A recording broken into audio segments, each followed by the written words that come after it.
আপনারা নিশ্চয়ই অবগত আছেন যে বাংলাদেশ বর্তমানে এক চরম সংকটকাল অতিক্রম করছে। আওয়ামী লীগ নেতৃত্বাধীন মহাজোট সরকার তাদের নির্বাচনী বাধা বিমান ভুলে গিয়ে দেশকে ক্রমাগতভাবে অনিশ্চয়তার দিকে ঠেলে দিচ্ছে। দ্রব্যমূল্যের লাগামহীন ঊর্ধ্বগতি, বিদ্যুৎ, গ্যাস, পানির অভাব, আইন শৃঙ্খলার চরম অবনতি মানুষের জীবনকে দুর্বিষহ করে তুলেছে। বিদেশে জনশক্তির বাজারে ধস, রেমিটেন্স কমে যাওয়া, রপ্তানি হ্রাস, বিনিয়োগ কমে যাওয়ায় দেশের অর্থনীতিকে স্থবির করে দিয়েছে। অন্যদিকে সরকার আধিপত্যবাদী শক্তির সকল চাওয়া পাওয়া পূরণে অতিমাত্রায় পেরেশান হলেও ভারতের সাথে বাংলাদেশের অমীমাংসিত বিষয়গুলোর সমাধানে চরমভাবে ব্যর্থতার পরিচয় দিয়েছে। দেশ পরিচালনায় ব্যর্থ সরকার নিজেদের দুর্বলতা ঢাকা দেওয়া ও দেশের জনগণের দৃষ্টি ভিন্ন খাতে প্রবাহিত করার জন্য যুদ্ধ অপরাধের মতো মীমাংসিত ইস্যু সামনে নিয়ে এসেছে। কথিত যুদ্ধ অপরাধীদের বিচারের নামে জামাত ইসলামীর নেতা ও কর্মীদের উপর সরকার জুলুম নির্যাতন চালাচ্ছে। সরকার এতটাই জনবিচ্ছিন্ন হয়ে পড়েছে যে বিরোধী দলকে রাজনৈতিকভাবে মোকাবিলার পরিবর্তে সন্ত্রাসী কায়দায় দমনের অপচেষ্টা চালাচ্ছে। অতি সম্প্রতি নাটোরের বড়াইগ্রাম উপজেলা নির্বাচিত চেয়ারম্যানকে লাঠি দিয়ে পিটিয়ে ও ধারালো অস্ত্র দ্বারা কুপিয়ে হত্যা করে প্রমাণ করেছে তারা বিরোধী দলের নিয়মতান্ত্রিক রাজনীতিও সহ্য করতে রাজি নয়। বাংলাদেশ জামাত ইসলামী সরকারের দেশ বিরোধী কর্মকাণ্ড এবং দেশ পরিচালনায় ব্যর্থতার প্রতিবাদে সোচ্চার হওয়ার কারণেই সরকার জামাতের বিরুদ্ধে খড়গহস্ত হয়েছে। জামাতকে নেতৃত্ব শূন্য করার গভীর চক্রান্তের অংশ হিসেবে তথাকথিত যুদ্ধ অপরাধ ইস্যুকে সামনে আনা হয়েছে। আমরা আগেও বলেছিলাম বড়াইগ্রামের যে ঐশ্বরিক হত্যাকাণ্ড, এটা 2006 সালে 28 অক্টোবর পল্টন মোড়ে লগি বৈঠা দিয়ে পিটিয়ে 6 জনকে যে হত্যা করা হয়েছে তারই চিত্র দেখতে পেয়েছি। এবং আমরা মনে করি যে সেই হত্যাকাণ্ডের সাথে যারা জড়িত ভিডিও ফুটেজে যা চিহ্নিত করা গিয়েছে তাদের বিচার না করার কারণেই দুষ্কৃতিকে সন্ত্রাসীরা কিন্তু বড়াইগ্রাম হত্যাকাণ্ড করার সাহস পেয়েছে। প্রিয় সাংবাদিক বন্ধুগণ, আপনারা নিশ্চয়ই অবগত হয়েছেন আজ 12 অক্টোবর মাওলানা দেলোয়ার হোসেন সাঈদীকে আদালতে হাজির করার কথা ছিল, কিন্তু অসুস্থতার অজুহাত দেখিয়ে তাকে আদালতে হাজির করা হয়নি। গত 21 সেপ্টেম্বরেও আদালতে হাজিরার তারিখ ছিল, সেদিনও একই ধরনের অজুহাত দেখিয়ে হাজির করা হয়নি। এ থেকে স্পষ্টভাবে প্রমাণিত হয় যে মাওলানা সাঈদীর বিরুদ্ধে যুদ্ধ অপরাধে যে অভিযোগ উত্থাপন করা হচ্ছে তা সম্পূর্ণ মিথ্যা। উল্লেখযোগ্য যে গত 29 জুন ধর্মীয় অনুভূতিতে আঘাত দেওয়ার মিথ্যা অভিযোগে বাংলাদেশ জামাত ইসলামী নায়েবে আমির, দেশ বরেণ্য আলেম, আন্তর্জাতিক খ্যাতিসম্পন্ন মুফাসসিরে কোরআন ও সাবেক এমপি মাওলানা দেলোয়ার হোসেন সাঈদীকে গ্রেফতার করা হয়। গ্রেফতারের পরের দিন অর্থাৎ 30 জুন তিনি ওই মামলায় আদালত থেকে জামিন লাভ করেন। অথচ তারা তাকে মুক্তি না দিয়ে তার বিরুদ্ধে একের পর এক মিথ্যা মামলা দায়ের করে। সেই মামলায় শোন অ্যারেস্ট দেখে তাকে আটক করে রাখা হয়েছে। আমরা সরকারের এহেন মানবতা বিরোধী স্বৈরাচারী কর্মকাণ্ডের তীব্র নিন্দা ও প্রতিবাদ জানাচ্ছি। জামাত নেতৃবৃন্দকে অন্যায়ভাবে গ্রেফতার করে তাদের বিরুদ্ধে সাজানো মিথ্যা মামলা দিয়ে সরকার আন্তর্জাতিক মানবাধিকার উল্লঙ্ঘিত করেছে এবং আইনের শাসনের প্রতি চরম অবজ্ঞা প্রদর্শন করেছে। সাংবাদিক বন্ধুগণ, মাওলানা দেলোয়ার হোসেন সাঈদীকে 3 মাসের অধিককাল যাবৎ গ্রেফতার করে রাখা হলেও আজ পর্যন্ত তার বিরুদ্ধে সুনির্দিষ্ট কোন চার্জ গঠন করা সম্ভব হয়নি। আন্তর্জাতিক অপরাধ ট্রাইব্যুনালে তাকে বারবার হাজির করা হলেও আজ পর্যন্ত তার বিরুদ্ধে যুদ্ধ অপরাধ বা মানবতা বিরোধী অপরাধে জড়িত থাকার কোন প্রমাণ কেউ আদালতে পেশ করতে পারে। তিনি নির্দোষ। এখন তার বিরুদ্ধে পরিকল্পিতভাবে মিথ্যা অভিযোগ বানানোর উদ্দেশ্যে তাকে আদালতে হাজির না করে অযথা কালক্ষেপণ করা হচ্ছে। তিনি অসুস্থ থাকা সত্ত্বেও তাকে রিমান্ডে নিয়ে নির্যাতন চালানো হয়েছে। এখন অসুস্থতার মিথ্যা অজুহাত দেখিয়ে তাকে আদালতে হাজির করা হচ্ছে না। এটা একটা গভীর ষড়যন্ত্র। আমি এখানে বলতে চাই যে সত্যি যদি অসুস্থ হন সরকারকে বলতে হবে কি অসুখ হয়েছে, আর এর জন্য যদি সাইড হিসেবে কোনো কিছু হয় তার দায় দায়িত্ব কিন্তু সরকারি বহন করতে হবে। এটা গভীর ষড়যন্ত্র। গত 26 জুলাই আন্তর্জাতিক অপরাধ ট্রাইব্যুনালের প্রসিকিউশনের আবেদনের পরিপ্রেক্ষিতে যুদ্ধ অপরাধমূলক কোনো অভিযোগ ছাড়াই জামাতের শীর্ষ 4 নেতাকে আটক দেখানো হয়েছে, যা ছিল অন্যায়, অনৈতিক এবং সম্পূর্ণ আইন বিরোধী। বিশিষ্ট আইনজীবী অভিযোগ করেছেন যে জামাতের শীর্ষ নেতৃবৃন্দের বিরুদ্ধে গ্রেফতারি পরোয়ানা জারি যথাযথ আইনানুগ হয়নি। ফৌজদারি আইন বিশেষজ্ঞ বলেছেন এই 4 আসামির বিরুদ্ধে এখন পর্যন্ত ট্রাইব্যুনাল অভিযোগ গঠন করেননি। এই আইনের ধারা মতে চার্জ গঠন না করলে ট্রাইব্যুনাল তাদের বিরুদ্ধে গ্রেফতারি পরোয়ানা জারি করতে পারে না। ইন্টারন্যাশনাল ক্রাইমস ট্রাইব্যুনাল অ্যাক্ট 1973 এর সংশোধনীতে সেকশন 11(5) অনুযায়ী চার্জ গঠনের আগে আসামির বিরুদ্ধে গ্রেফতারি পরোয়ানা জারি করতে পারে না।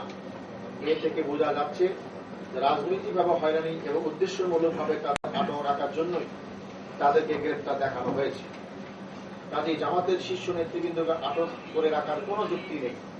বেআইনিভাবে তাদের আটক করে রেখে তাদের উপর চরমভাবে জুলুম নির্যাতন করে সরকার মানবাধিকার লঙ্ঘন করছে এবং আইনের শাসনকে বাধাগ্রস্ত করছে।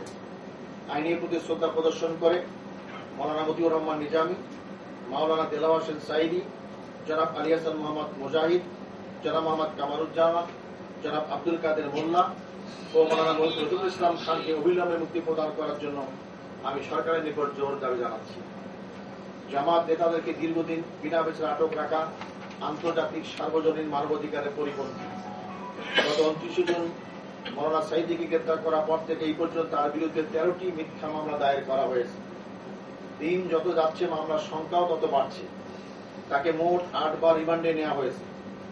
কোর্টে হাজিরা 300, এই পর্যন্ত তাকে মোট 41 দিন রিমান্ডে নিয়ে রাখা হয়েছে, যেটা আমাদের উপমহাদেশ ইতিহাসে নজির আছে বলে আমার জানা নেই।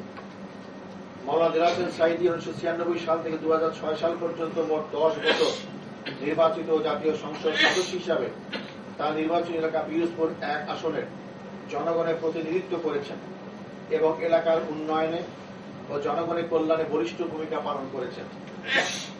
তার বয়স এখন প্রায় শতিক। মুফাসসিরে কোরআন ও সর্বজন শ্রদ্ধেয় আলেমীর দ্বীনের উপর এই নির্যাতনের নিন্দা জানানোর কোনো ভাষা নেই। তার উপর যে ধরনের নির্যাতন চালানো হচ্ছে তাতে দেশের জনগণ তদন্ত টিম প্রথম দফায় গত 17 আগস্ট থেকে 19 আগস্ট পর্যন্ত ঘাতক দালাল নির্মূল কমিটি, আওয়ামী লীগ, ছাত্রলীগ ও যুবলীগ নেতা কর্মীদের দ্বারা পরিবেষ্টিত হয়ে সরকারি দলের লোকদের দ্বারা পূর্ব নির্ধারিত ব্যক্তিদের নিকট থেকে সাজানো সাক্ষী গ্রহণ করেছে। সেখানে বিশিষ্ট মুক্তিযোদ্ধা, সাংবাদিক, এলাকার গণ্যমান্য ব্যক্তিদের তদন্ত কর্মকর্তাদের সাথে সাক্ষাৎ করতে দেওয়া হয়নি। তারা বহু চেষ্টা করেও তদন্ত কর্মকর্তাদের সাথে সাক্ষাৎ করতে পারেনি। সরকারি দলের লোকেরা হুমকি দিয়ে মিথ্যা মামলার ভয় দেখিয়ে তাদের তদন্ত টিমের কাছ থেকে দূরে সরিয়ে রেখেছে। এ থেকে স্পষ্ট প্রতীয়মান হচ্ছে যে মাওলানা দেলাওয়ার হোসেন সাঈদীকে মিথ্যা মামলা দিয়ে ঘায়েল করার উদ্দেশ্যে সরকার পরিকল্পিতভাবে সবকিছুই করছে। পিরোজপুর জেলার জিয়ানগর উপজেলার চেয়ারম্যান বর্তমান জনাব মোহাম্মদ ইকরামুল কবির মজনু, পিরোজপুরের কয়েকজন বিশিষ্ট মুক্তিযোদ্ধা, ইউনিয়ন পরিষদ কয়েকজন চেয়ারম্যান সহ 23 জন বিশিষ্ট ব্যক্তি সম্প্রতি এক বিবৃতিতে বলেছেন, মহান মুক্তিযুদ্ধে মাওলানা দেলাওয়ার হোসেন সাঈদীর কোন বিতর্কিত ভূমিকা ছিল না।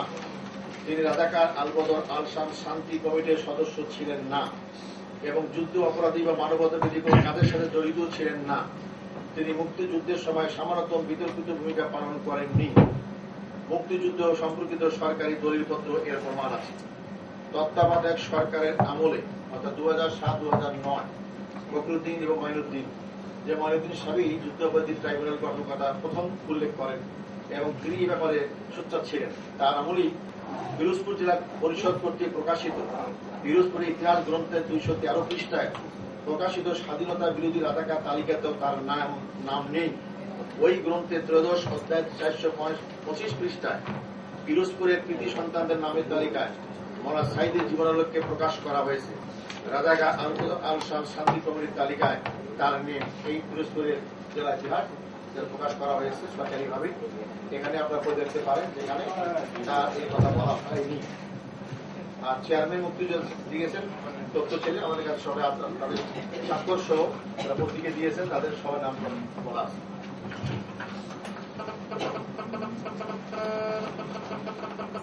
পিরোজপুর জেলা পরিষদ কর্তৃক প্রকাশিত পিরোজপুর ইতিহাস গ্রন্থে পিরোজপুরে 1971 সালে কত লোক শহীদ হয়েছেন তার সংখ্যা উল্লেখ করা না হলেও ওই পুস্তকের 30 পৃষ্ঠা পিরোজপুর জেলার শহীদ মুক্তিযোদ্ধাদের নামের একটি তালিকা প্রকাশ করা হয়েছে।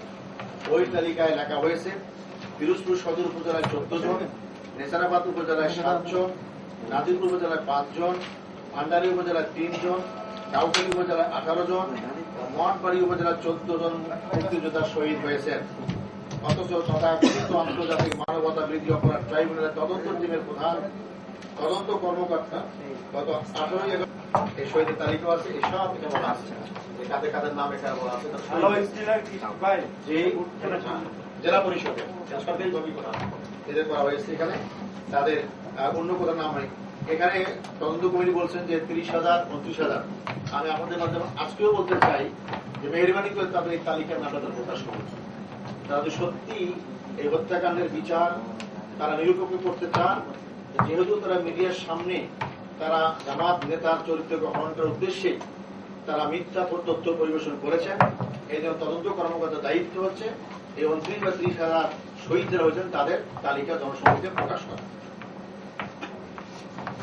মৌলানা দিলওয়ার হোসেন সাঈদী 1971 সালে যুদ্ধ অপরাধ বা মানবতা বিরোধী কোন অপরাধের সাথে কোন ক্রমে জড়িত ছিলেন না। যখন সংসদের সদস্য পদ থেকে পদত্যাগ করব, আর কেউ যদি স্বাধীনতার যুদ্ধে আমার কোন বিরোধী ভূমিকার কথা বলেন আর তা প্রমাণ করতে না পারেন, তাহলে তার বিরুদ্ধে 10 কোটি টাকার মানহানি মামলা করব। তথ্যসূত্র বাংলাদেশ জাতীয় সংসদের বিতর্ক পুস্তকের 150 থেকে 150 পৃষ্ঠা। জাতীয় সংসদে প্রদত্ত মৌলানা সাঈদীর আলোচনা কিংবা প্রদত্ত চ্যালেঞ্জ স্পিকার কর্তৃক এক্সপান্স করা হয়নি, তা আজও রেকর্ড হিসেবে বলবৎ আছে এবং এই চ্যালেঞ্জও কেউ গ্রহণ করেনি। সাংবাদিক বন্ধুগণ, 1977 সালে অভিযোগের বিরুদ্ধে একটি মিথ্যা প্রতিবেদন প্রকাশ করা হয়। তিনি ওপেন চ্যালেঞ্জ দিয়ে সে মিথ্যা প্রতিবেদনের প্রতিবাদ জানান। ওই প্রতিবাদটি 1977 সালের 7 অক্টোবর 1997 সকল নেতা কর্মীদের অবিলম্বে মুক্তি দিয়ে আইনি প্রতি শ্রদ্ধা প্রদর্শন করার জন্য আমি সরকারের প্রতি জোর আহ্বান জানাচ্ছি। প্রিয় সাংবাদিক বন্ধুগণ, আমরা অত্যন্ত উদ্বেগ ও উৎকণ্ঠার সাথে জানাচ্ছি যে গত রাতে শেরপুর জেলা জামাত ইসলামীর সাবেক আমির ও বর্তমানে জেলা জামাতের কর্মপরিষদ ও মজলিসুরা সদস্য ডাক্তার আব্দুল জলিল, জেলা কংগ্রেস সদস্য মজলিসুরা সদস্য জনাব নুরুজ্জামান বাদল, ঝিনাইগাতী থানা জামাতের আমির নুরুন নবী ও সেক্রেটারি আব্দুল হাকিম সহ 9 জন নেতা কর্মীকে গ্রেপ্তার করেছে। তাদেরকে অন্যায়ভাবে গ্রেপ্তার করা হয়েছে। তাদের বিরুদ্ধে অভিযোগ তারা নাকি বাংলাদেশ জামাত ইসলামীর সহকারী সেক্রেটারি জেনারেল জনাব মোহাম্মদ কামরুজ্জামানের মুক্তির জন্য আন্দোলন করবে। বাংলাদেশ জামাত ইসলামী একটি বৈধ আইনানুগ রাজনৈতিক দল।